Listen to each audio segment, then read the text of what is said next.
All right, so you've booked your ticket to Paris. Visions of romance, aren't they? You're probably picturing yourself a beret perched jauntily on your head, nibbling a croissant by the Seine, maybe gazing wistfully at the Eiffel Tower. Cute, adorable even. You think you've got Paris all figured out from the guidebooks and those glossy travel magazines. You're ready for the Louvre, the Arc de Triomphe, maybe even a snooty waiter or two to complete the authentic experience. That's Paris, right? The city of lights, love, and overpriced coffee. Well, let me pour a little cold, murky water on that perfectly curated fantasy, because while you're up there, basking in the filtered sunlight and the scent of baking bread, there's a whole other Paris festering right beneath your feet. A Paris that doesn't make it into the tourist brochures. I'm talking about a sprawling, labyrinthine network of tunnels, a subterranean world that's as much a part of this city's DNA as wine and existential angst. It's dark, it's dirty, and frankly, it's a heck of a lot more interesting than another selfie with Mona Lisa's enigmatic smirk. So forget your romantic strolls for a moment, we're going down. Now, how did Paris end up with this sprawling, subterranean mess? It wasn't some grand Napoleonic vision for an underground utopia, let me tell you.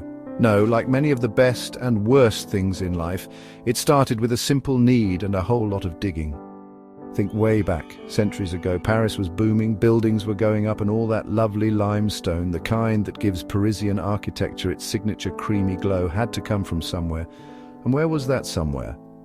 Right underneath their feet, of course. Practical, if a little short-sighted, they started quarrying this limestone, mostly in the left bank area, from around the 12th century onwards. Imagine it. Armies of workers chipping away at the earth, creating vast caverns and networks of tunnels, all in the name of building Notre Dame, the Louvre, and countless other edifices that tourists now flock to. They weren't thinking about future urban explorers or clandestine rave parties. They were just thinking about getting the stone out, building the city up, and probably getting paid enough for a decent loaf of bread and some cheap wine at the end of a back-breaking day. These weren't neat, well-planned tunnels, mind you. This was a free-for-all. Different companies, different landowners, all digging their own little subterranean kingdoms. The result was a chaotic maze, hundreds of kilometers of it stretching out beneath the bustling streets. So, Paris found itself in a bit of a pickle. The city was literally sinking, or at least parts of it were threatening to take an unscheduled dive into the abyss. This led to the creation, in 1777, of the Inspection Générale des Carrières, or the IGC. Their job? To map, consolidate, and generally try to stop Paris from collapsing into its own man-made underworld. A noble, if slightly terrifying task. They started reinforcing tunnels, building supports, and basically trying to tame the subterranean beast that the city's relentless appetite for limestone had unleashed. It was a massive undertaking, trying to bring order to centuries of haphazard excavation. This consolidation work, ironically, made the tunnels more accessible and, in some ways, more permanent. They weren't just random holes anymore. They were a mapped, albeit still dangerous, network. And as often happens when you tell people not to go somewhere, it just made them more curious. The tunnels began to take on new roles beyond just being a geological hazard. During times of unrest like the French Revolution or the Paris Commune, they became hideouts, escape routes and clandestine meeting places. A shadowy refuge from the turmoil raging on the streets above, offering a different kind of sanctuary. Then came the mushrooms. What brave new, or rather ancient and decaying world awaits the intrepid traveller who ventures into these Parisian depths today? It's a mixed bag. You might stumble upon remnants of an illegal party or incredible graffiti art. The network is vast, with only a fraction legally accessible. The rest is the domain of cataphiles. They treat it as their playground, their art gallery, their secret clubhouse. There are rumours of hidden chambers and even a secret cinema. Section 5. Bones, bones and more bones. The infamous catacombs. Paris's most morbid must-see. Now, we can't talk about the Parisian underground without addressing the elephant in the room, or rather the 6 million skeletons in the basement. I'm talking, of course, about the catacombs. Officially known as l'ossuaire municipal, this is the one part of the underground network that most tourists have actually heard of.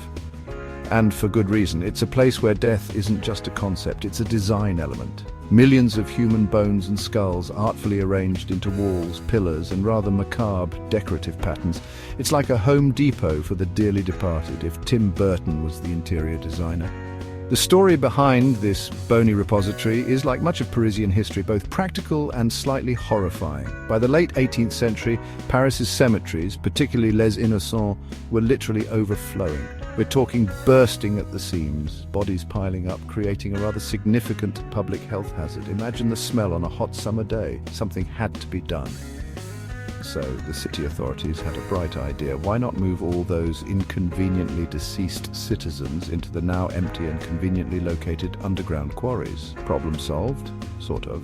Starting in 1786 and continuing for decades, often under the cover of night, processions of carts laden with human remains made their way from the city's cemeteries to the quarries. Section 6. Beyond the skulls. Other underground gems. While the catacombs get all the ghoulish glory, they're not the only subterranean spectacle Paris has to offer.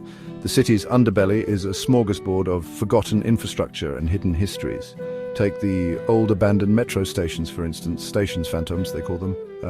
Ghost stations. Some were built and never used, others closed down and left to decay. Then there's the sewer system. Victor Hugo waxed lyrical about them. You can take a tour through a portion of this vast network. It's an engineering marvel, a city beneath the city. It's not glamorous, but it's fascinating. Beyond these, the unauthorized parts of the quarries hold their own strange allure. Cataphiles have transformed sections into makeshift art galleries, cinemas, and even bars.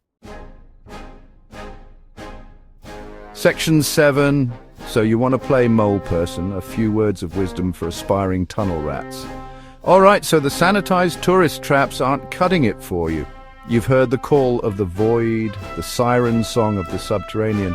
You want the real deal, the unadulterated, potentially tetanus-inducing experience of the Parisian underground. First off, let me just say, bad idea.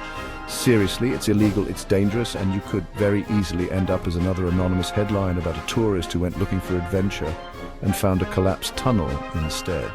The authorities don't take kindly to unauthorized spelunking in their city's delicate underpinnings, but since I know some of you are stubborn, thrill-seeking maniacs who will ignore perfectly good advice, let's talk hypothetically. If one were to, say, disregard all common sense and legal statutes, the absolute first rule is never ever go alone. This isn't a solo spiritual journey, it's a recipe for getting lost and becoming part of the permanent underground exhibit.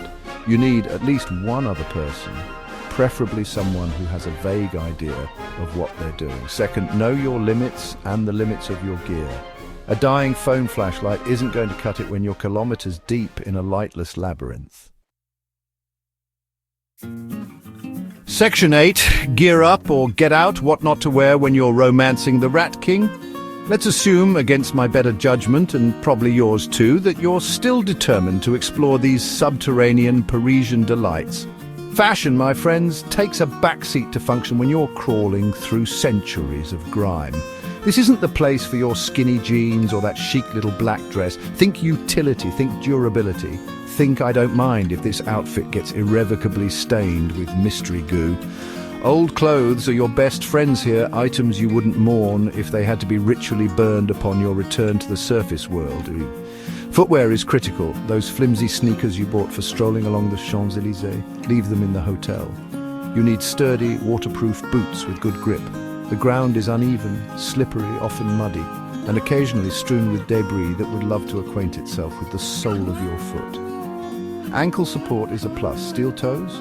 Probably overkill unless you're planning on kicking down ancient walls, which again, bad idea.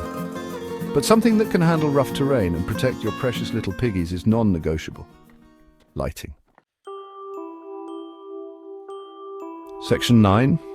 Ditch the Louvre, embrace the gloom while your Parisian holiday needs more subterranean shenanigans. So, there you have it. Paris, not just the city of lights, but the city of perpetual subterranean twilight. A place where, beneath the veneer of sophistication and romance, lies a gritty, complex, and utterly fascinating underworld. Sure, go see the Eiffel Tower, eat a croissant, endure the throngs at the Louvre.